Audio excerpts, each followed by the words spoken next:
Bismillahirrahmanirrahim. Assalamualaikum warahmatullahi wabarakatuh. Innal hamdalillah nahmaduhu wa nasta'inuhu wa nastaghfiruh wa na'udzu billahi min shururi anfusina wa min sayyiati a'malina. May yahdihillahu fala mudilla wa may yudlil fala hadiyalah. Asyhadu an la ilaha illallah wa asyhadu anna Muhammadan 'abduhu wa rasuluh la nabiyya ba'da. Baik anak-anakku sekalian yang dimuliakan oleh Allah Subhanahu wa taala. Di dalam kehidupan sehari-hari, kita tidak lepas dari yang namanya budi pekerti, etika, sopan santun. Oleh karena itu, sangat penting sekali kalau kita mempelajari tentang akhlak. Akhlak itu nanti dibagi menjadi beberapa bagian, yaitu akhlakul karimah, akhlakul magumah, dan lain-lain. Untuk itu, pentingnya kita mempelajari akhlak ini. Dalam pembahasan kali ini, kita akan sharing langsung dengan Ustadz yang sangat mulia yakni Al-Ustadz Hatta. Sebelumnya saya persilakan untuk Ustadz Hatta untuk memperkenalkan diri terlebih dahulu kepada anak-anak. Bismillahirrahmanirrahim. Assalamualaikum warahmatullahi wabarakatuh. Assalamualaikum warahmatullahi wabarakatuh. Bismillahirrahmanirrahim. La haula wala quwwata illa billah wa ala alihi wasallam wa amma ba'd. Perkenalkan, nama saya Hizbullah Hatta. Alhamdulillah saya juga ngajar di Sekolah Muhammadiyah, juga saat ini mengajar di salah satu kampus di Surabaya. Alhamdulillah pada pertemuan kali ini kita akan belajar bersama tentang akhlak yang akan dipandu dengan oleh moderator Gus. Baik anak-anak sekalian yang dimuliakan oleh Allah, itulah sedikit perkenalan dari Ustadz Hatta. Untuk kurang lebihnya nanti bisa ditanyakan di luar sesi kali ini. Ya. Langsung saja ya Ustadz ya. Untuk mengenai akhlak, berbicara dengan akhlak, apa sih Ustadz akhlak itu? Akhlak itu suatu perangai yang mulia. Jadi seperti ini. Bahkan Rasulullah SAW saja diutus ke bumi, tujuannya apa? Innama bu'itsu liutammima makarimal akhlak. Jadi untuk memperbaiki akhlak. Bahkan kita tahu kenapa Rasulullah kok turunnya di Mekah, kenapa kok turunnya di Jazirah Arab, kenapa kok gak turun di Indonesia, di Jawa mungkin, atau diturunkan di Eropa. Kenapa Nabi kok turunnya berada di Mekah, yang mana peradaban pada saat itu kita tahu ya, peradaban kaum jahiliyah. Apa kebiasaan-kebiasaan mereka? Yashrabunal khamr, minum-minuman keras, ya. Bahkan ada kebiasaan mereka yang luar biasa. Mereka itu malu. Orang-orang Arab pada saat itu, pada zaman jahiliyah itu malu ketika mereka mempunyai anak perempuan, betul ya? Iya. Nah, apa yang mereka lakukan terhadap anak perempuan mereka? Wa yadfinuna banatahum wa hunna hayyat. Jadi mereka bahkan saking malunya, mereka mengubur hidup-hidup anak perempuan mereka. Nah itulah Rasulullah diturunkan di Makkah, Islam turun di sana untuk apa? Jelas pertama adalah liutammima makarimal akhlak, merubah akhlak-akhlak mereka, menyembah berhala, mainan judi, minum-minuman keras. Bahkan di sana itu sudah biasa.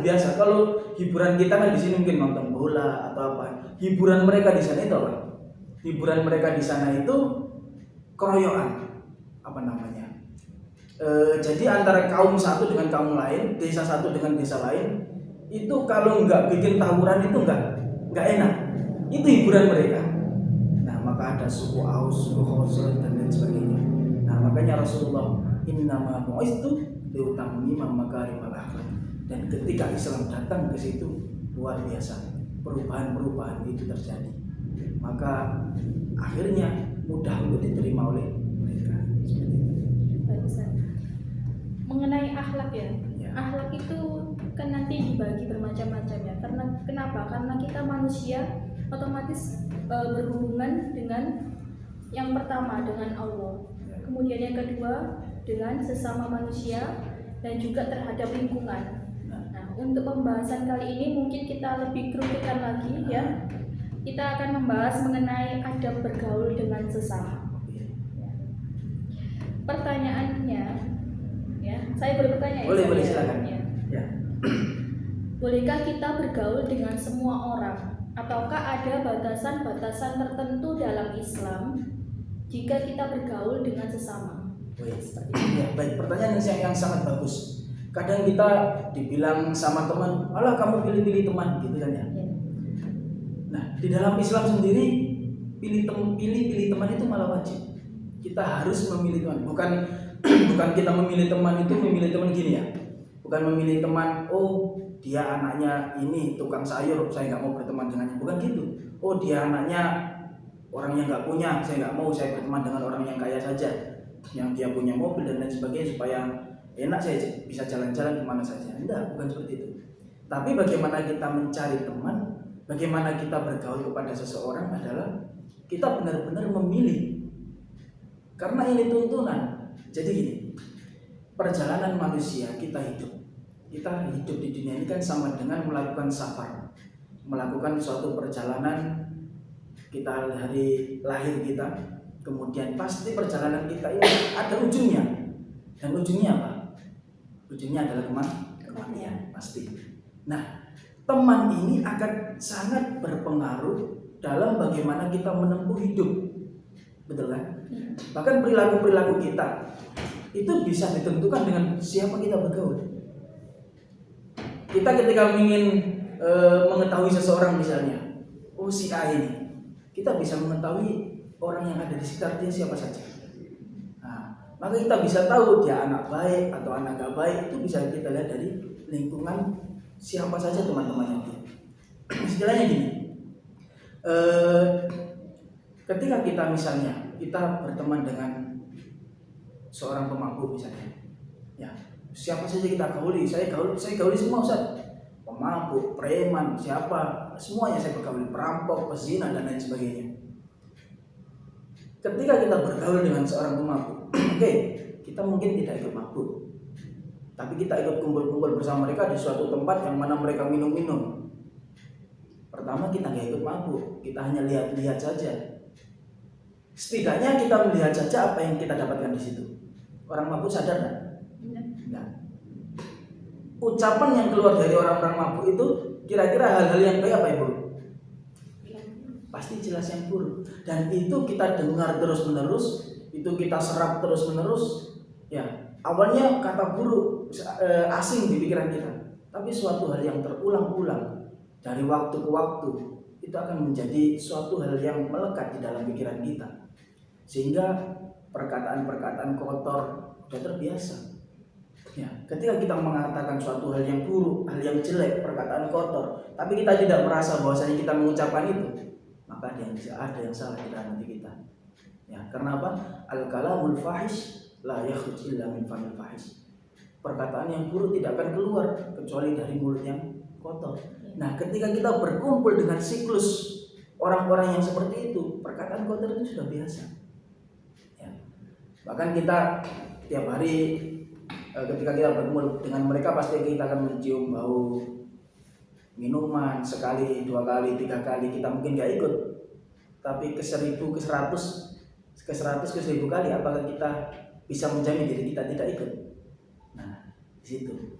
Jadi benar bahwasanya as-sahibu sahib.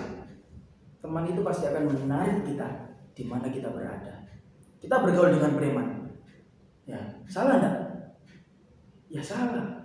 Kenapa? Wong preman saja ketika ada orang berkumpul, ada orang lagi asik-asik enak-enak, datang preman, apa yang terjadi?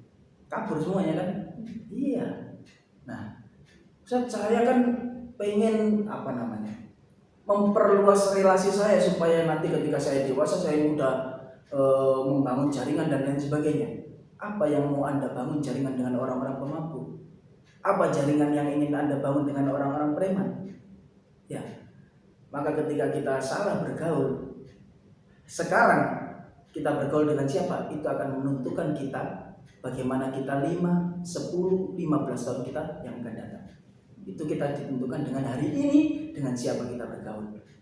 Sekarang Anda bergaul dengan orang malas, apa yang terjadi?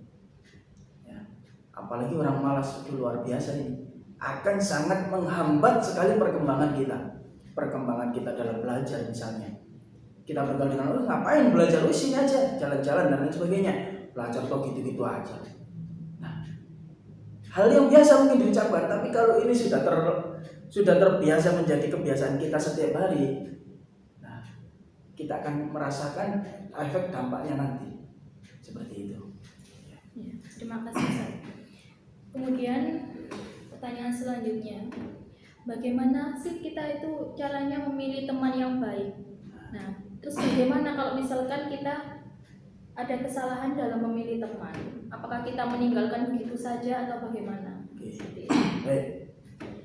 Bagaimana cara memilih teman yang baik? Jadi teman itu kan kalau dalam bahasa Arabnya suhbah. Suhbah itu saling erat. Ya, saling erat, saling akan memberikan efek. Kalau bukan kita yang ikut dia, dia yang ikut kita. Kan seperti itu. Iya. Nah, bagaimana cara mencari teman? Maka almar'u ala dini khalilihi falyanzur ahadukum man yukhalil. Seseorang itu berada atas agama temannya, maka kita bisa melihat siapa yang ditemani. Nah, cara mencari teman itu cari teman yang cerdas. Kenapa? Bukan kita menafikan orang-orang bodoh. Bodoh kalau mau belajar oke. Tapi kalau orang yang malas, udah itu wassalam kita kalau punya teman seperti itu. Udah bodoh, malas, gak mau ngapa-ngapain, pengennya makan, tidur, ya makan tidur hidupnya, buka HP dari pagi sampai malam. Apa yang kita dapatkan darinya? Ya, harus orang yang cerdas. Kenapa orang yang cerdas? Karena orang yang cerdas dia akan selalu belajar dan belajar. Ya, gini, ketika kita berteman dengan seorang hafid Quran misalnya, mungkin kita nggak bisa baca Quran atau kita bisa bacanya dikit-dikit, tapi kita punya 10 orang teman penghafal Al-Quran yang setiap hari kita duduk bersama mereka. Kira-kira hari pertama saya cuma dengarkan saja, saya nggak bisa baca, cuma gitu aja.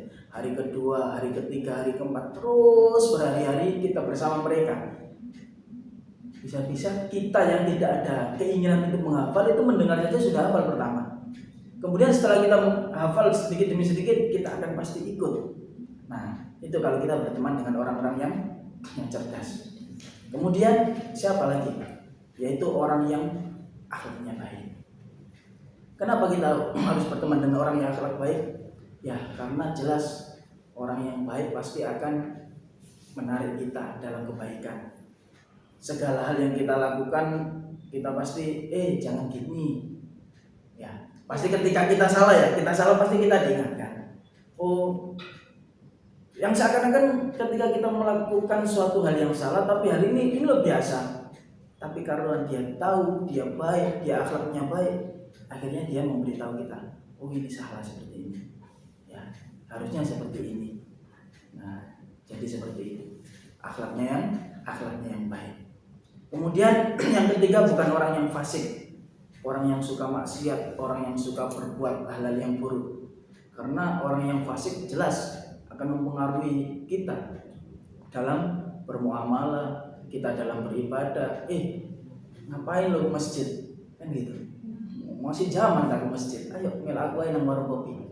Ayo ikut saya aja pergi ke sana. Berarti sudah masuk waktunya sholat. Nah, jadi sudah banyak hal lah saat ini yang seakan-akan menjadi hal yang biasa, padahal itu sangat luar biasa dalam Islam. Tidak boleh ini, tidak boleh itu, tapi menjadi hal yang biasa di kalangan remaja saat ini. Ya, seperti itu. Terima kasih. Ya. Kemudian apa sih yang harus kita perhatikan atau adab yang perlu diperhatikan ketika kita bergaul? Ya.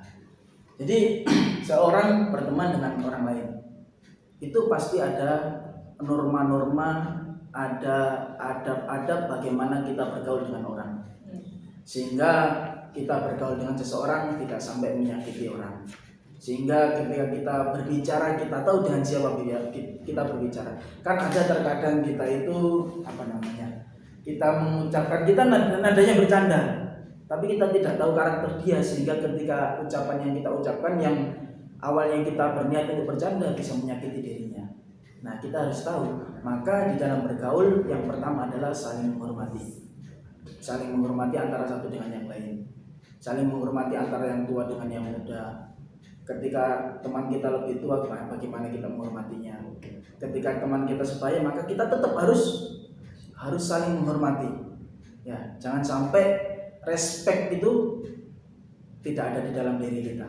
Nah, ketika kita sudah hilang respect terhadap orang lain, maka akan menjadi suatu hal yang bermasalah di dalam kita bergaul. Kemudian yang kedua, saling tolong menolong.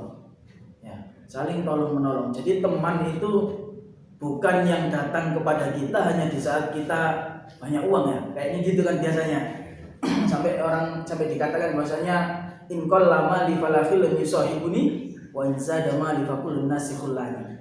Jadi ketika saya banyak uang misalnya, atau saya banyak dapat rezeki dan lain sebagainya, orang-orang menjadi dekat semuanya. Teman, bro. Tapi ketika kita tidak punya apa-apa, mereka meninggalkan satu dengan yang lain. Nah, itu bukan teman. Maka saling tolong menolong. Ketika kita butuh bantuan mereka ada di samping kita. Begitupun sebaliknya, tatkala mereka membutuhkan uluran tangan kita, maka kita sudah siap di sampingnya. Bukan hanya kita saat butuh saja kita menelpon dia, tapi di saat dia susah, emang gue pikirin kan gitu. Nah, itu harus saling tolong menolong. Ya. Kemudian harus saling menyayangi, cinta kasih. Karena Allah sendiri mengatakan bahwasanya man la yarhamun nas la yarhamullah. Jadi Allah tidak akan menyayangi seorang hamba jika dia tidak menyayangi temannya atau sesama manusia. Maka saling kasih sayang. Ketika kita menyayangi seseorang, kita menyayangi teman kita, maka yang terjadi adalah orang akan sangat respect kepada kita. Dan gini, biasanya kita akan sangat mudah untuk menolong seseorang jika orang itu sering menolong kita, betul nggak? Iya, betul. Tapi ketika orang itu jarang atau bahkan nggak pernah nolong kita, nggak pernah ngasih hadiah kita, kira-kira kita akan nolong dia? Berat kan? Tapi orang muslim yang baik, dia tidak akan pilih-pilih. Seorang muslim yang baik, dia akan menolong siapapun yang ada di sekitarnya yang kesusahan, tatkala dia mampu untuk melakukannya. Kenapa tidak? Why not? Ya, disitulah kita harus saling menyayangi. Kemudian ini tidak kalah penting adalah saling menasihati. Ya, jadi seorang teman dengan teman yang lain adalah watawasau bil haq, watawasau bis sabr. Jadi saling menasihati di dalam kebaikan, saling menasihati, jangan melakukan yang seperti ini. Ya, jadi teman itu harus saling menasihati, bukan datang hanya ini benar, udah gini aja. Enggak. Tapi ketika kita salah juga, kita diingatkan. Maka sodikuka man abkaka la man abhaka. Jadi teman kamu itu bukan hanya yang bikin kita tertawa sehari-hari, enggak. Tapi bahkan teman yang sejati kita, teman sejati kita itu adalah teman yang bikin mau di saat kita menangis, bahkan kita tahu kamu salah, jangan gini. Nah, jadi seperti itu. Bukan yang bikin kita tertawa terus-terusan, enggak. Tapi kita tahu ketika kita salah diingatkan, bahkan kita bisa menangis karena kita salah dan diingatkan oleh dia. Gitu. Baik, berbicara tentang saling menyayangi ya Ustaz. Ya, saling menyayangi. Saling menyayangi. Bolehkah sih kita kalau misalkan suka dengan lawan jenis, yang itu bukan mahram kita? Yang bukan mahram kita. Ya. Nah, boleh nggak sih suka sama lawan jenis yang bukan mahram kita? Nah, jadi kenapa tidak? Ya, bukankah Allah menciptakan manusia? Ya, min dzakarin wa unsa wa ja'alnakum syu'uban wa qabail lita'arafu. Jadi rasa suka kita, rasa senang kita terhadap seorang, misalnya yang cowok ada tumbuh rasa kagum kepada seorang wanita, itu hal yang biasa, fitrah manusia. Tapi bagaimana cara kita menyikapinya? Ya, bagaimana? Batasan-batasannya. Maka rasa cinta itu, rasa suka kepada seseorang itu hal yang lumrah, fitrahnya manusia. Kalau kamu tidak merasakan rasa suka kepada seseorang, ya perlu dipertanyakan, perlu dibawa ke dokter juga. Ya, itu satu hal yang lumrah. Fitrah manusia itu saling menyayangi, tapi ketika beda, bahkan ini beda tipis antara nafsu, syahwat dengan cinta. Ya, beda. Bedanya gimana? Jadi gini, ketika orang laki-laki dengan perempuan yang bukan mahram dan dia berada di satu tempat, misalkan kan dia saling menyayangi dan lain sebagainya, itu kira-kira cinta apa syahwat? Kira-kira cinta apa syahwat? Seorang laki-laki dengan perempuan di suatu tempat yang sepi, yang apa, berdua-duaan, itu kira-kira yang ada di dalam diri seorang laki-laki atau perempuan itu suatu cinta apa syahwat yang ada di dalam dirinya? Ya, jelas syahwat. Karena cinta itu tidak bisa kita bangun begitu saja. Bahkan cinta itu jangan sampai kita salah gunakan. Nah, saya ingin tanya ini. Kita menikah misalnya, kita menikah di atas cinta, apa cinta baru menikah? Menikah, kita menikah dulu dengan seseorang baru kita mencintainya, atau kita cinta dulu baru kita menikah? Menikah dulu baru mencintai. Bisa enggak? Banyak yang seperti itu. Banyak seperti itu. Loh, gimana saya mau menikah dengan seseorang kalau saya nggak cinta kan gitu? Banyak. Nah, mana dulu yang lebih dahulu? Menikah dulu baru kita membangun suatu cinta. Ya. Jadi kita harus membatasi ketika kita suka dengan seseorang, perempuan misalnya, atau perempuan kepada laki-laki lah. Kita harus membatasi batas, jangan sampai kita mencintai terlalu dalam sebelum kita benar-benar diikat dalam satu ikatan yang halal. Ya. Boleh kita kagum terhadap si A ini. Kan gini sekarang ini banyak yang rame itu pelakor atau apalah, bahkan pacaran itu katanya, oh kamu ngerebut pacar saya, oh kamu ngerebut ini, ngerebut itu, kan seperti itu. Ya. Boleh tidak kita rebutan seorang lagi? Misalnya ada si A ini orangnya alim, orangnya hafid, orangnya ganteng, orangnya baik dan lain sebagainya, soleh. Kemudian ada beberapa wanita, yang mana wanita ini saling bersahabat lah. Teman kita ini dia suka dengan si A. Boleh nggak kita sama-sama suka dengan si A ini? Boleh kalau sekedar suka. Boleh kalau sekedar suka. Nah ini yang harus kita bangun. Ya, nggak ada salahnya kita juga kagum terhadap si A ini, tapi sekedar kagum, jangan sampai kita benar-benar cinta. Karena ketika cinta, benar-benar kita mencintai dia si A ini, oh saya terkagum-kagum, saya mencintai dia dan lain sebagainya. Tatkala cinta kita tidak sampai, misalnya si A ini ternyata menikah dengan si B yang mana teman kita sendiri, what happened with it? Apa yang terjadi? Ya, pasti hatinya, waduh, hati saya remuk rasanya. Nah, kan gitu. Nah, itulah yang terjadi. Maka rasa kagum terhadap seseorang itu boleh. Nah, maka bagaimana cara kita supaya rasa kagum ini tidak keluar dari batas itu? Nah, itu diikat dengan seperti itu. Boleh nggak kita berdoa seperti ini? Ketika kita kagum, kita senang dengan si A, misalnya dia orang yang baik dan lain sebagainya, boleh nggak kita berdoa kepada Allah, ya Allah jadikan si A ini jodoh saya? Boleh. Boleh nggak? Boleh. Boleh? Boleh. Apabila si A ini bukan jodoh saya, Maka jauhkan. maka apa yang terjadi? Sakit hati enggak? Ya, sakit hati. Sakit hati. Karena berharap. Karena berharap. Nah, maka harus diluruskan ini. Ketika kita suka dengan seseorang ini, apa yang kita ketika kita menyukai, kita cinta kepada seorang ini atau kita kagum terhadap seorang ini, maka jangan doa kita itu jangan, ya Allah jadikan dia jodoh saya, bukan.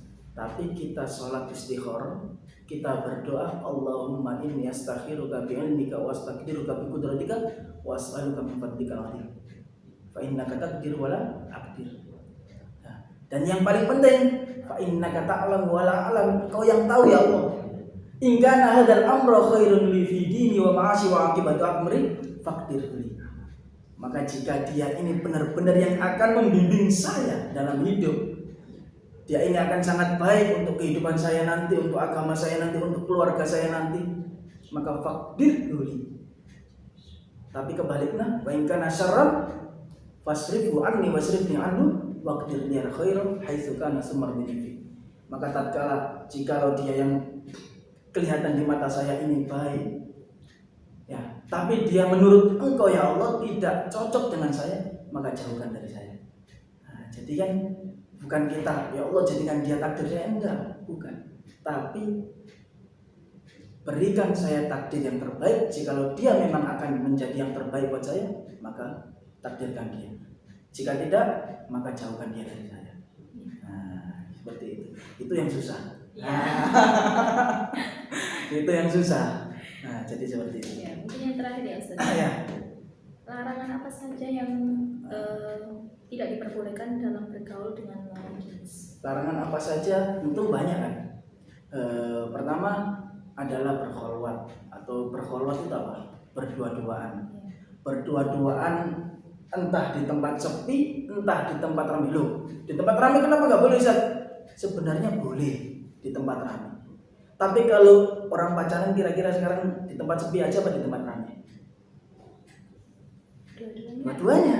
Bahkan di tempat ramai pun ketika kita merasa bahwasanya di tempat ramai kita tidak menghiraukan orang-orang di sekitar kita, kita asik pacaran dengan dia, apa bedanya dengan di tempat sepi? Nah, kalau dulu orang pacaran bisa pegangan tangan dikit aja sudah luar biasa. Bener ya? Zaman kita kecil dulu surat-suratan antara itu sudah. Tapi kalau pacaran zaman sekarang, nah, iya kan? Nah, itu yang harus diwaspadai benar. Jadi berkholwat antara satu laki-laki dengan satu perempuan, entah di tempat sepi, entah di tempat ramai. Kalau tempat ramai hanya sekedar bertemu, ada hajat apa, nggak apa-apa, nggak masalah. Ya, tapi kalau bertemu untuk berdua-duaan, seakan dunia milik berdua, yang lain pada numpang. Nah, ini yang harus dipertanyakan. Maka apa bedanya di tempat sepi dengan di tempat yang ramai? Nah, seperti itu. Kemudian ikhtilat, ya tentu juga tidak boleh. Apalagi yang menjerumuskan kepada wala taqrabuz zina innaha kanat fahishatan wa sa'a sabila. Jadi hal yang menjerumuskan kita, ya boleh nggak saat melihat cewek itu? Boleh nggak? Boleh kalau cuma lihat. Boleh kalau cuma lihat, tapi kalau memandangi terus menerus, ya ini hal yang tidak boleh. Kalau hanya kita lihat, oh ya si A, oh ya si B, oh ya. Tapi kalau kita memandang terus menerus, maka yang terjadi setan akan datang. Setan akan datang, dan tipu daya setan itu luar biasa. Ya, tapi sebenarnya tipu daya setan itu inna kaidah syaitan dhaifan. Sebenarnya tipu daya setan itu lemah. Ya. Tapi masalahnya setan itu lebih berpengalaman dari kita. Pengalamannya dari zaman Nabi Adam sampai sekarang. Lagi itu baru hidup. Nah, itu masalahnya. Ya, maka setan bisa masuk kapanpun dan dimanapun. Bahkan itu ketika kita tidak ada niat, apabila kesempatan itu datang bisa menjadikan kita tidak tahu apa yang terjadi. Apabila seseorang dengan orang lain sudah seorang laki-laki dengan perempuan sudah berada di dalam satu tempat yang tidak ada orang lain, apalagi yang akan dilakukan. Nah, jadi seperti itu. Kita bukan Nabi Yusuf. Bagaimana Nabi Yusuf bisa menahan itu? Tapi kalau kita benar-benar bisa menahan, maka apa yang akan kita dapatkan adalah Jannatul Firdaus, seperti dalam surat Al-Muflihun. Ya. Baik, terima kasih untuk penjelasannya Ustaz ya. Untuk anak-anak sekalian yang dimuliakan oleh Allah, jika masih ada pertanyaan-pertanyaan, nanti mungkin bisa ditanyakan di luar sesi ini. Ya, di luar sesi bisa. Ya. Mungkin saya akan sedikit menyimpulkan dari ada bergaul dengan sesama, yang mana setiap hari kita tidak lepas dari budi pekerti, sopan santun, dan etika.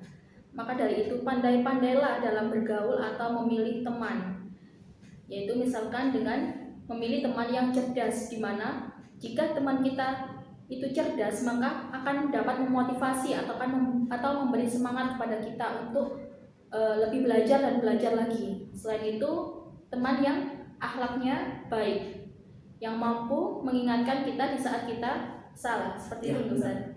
Dan juga bukan orang yang fasik, karena hal ini akan membawa pengaruh buruk pada diri kita.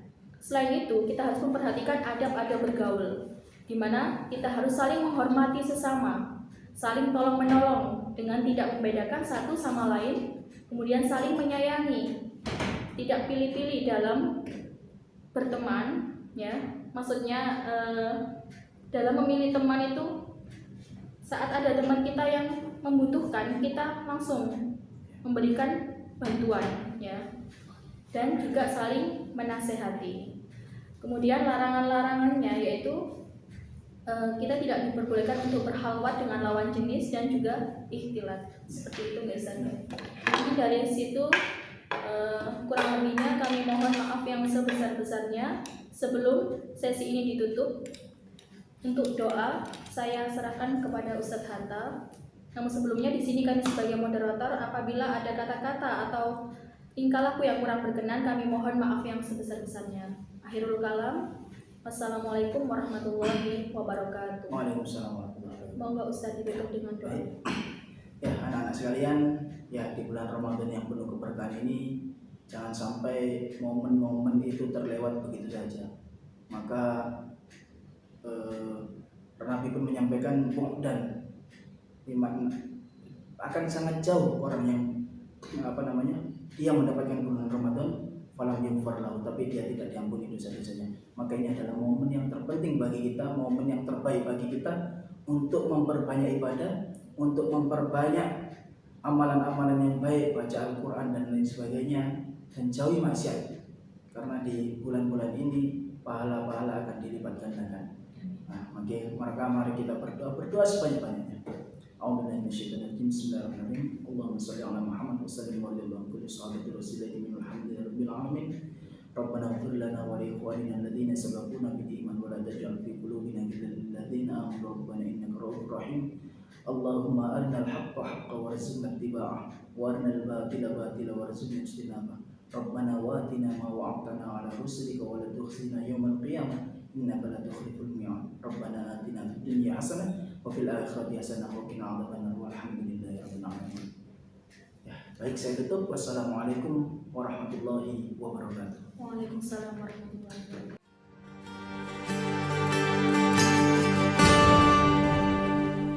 Sang surya telah bersinar, syahadat dua melingkar, warna yang hijau berseri membuat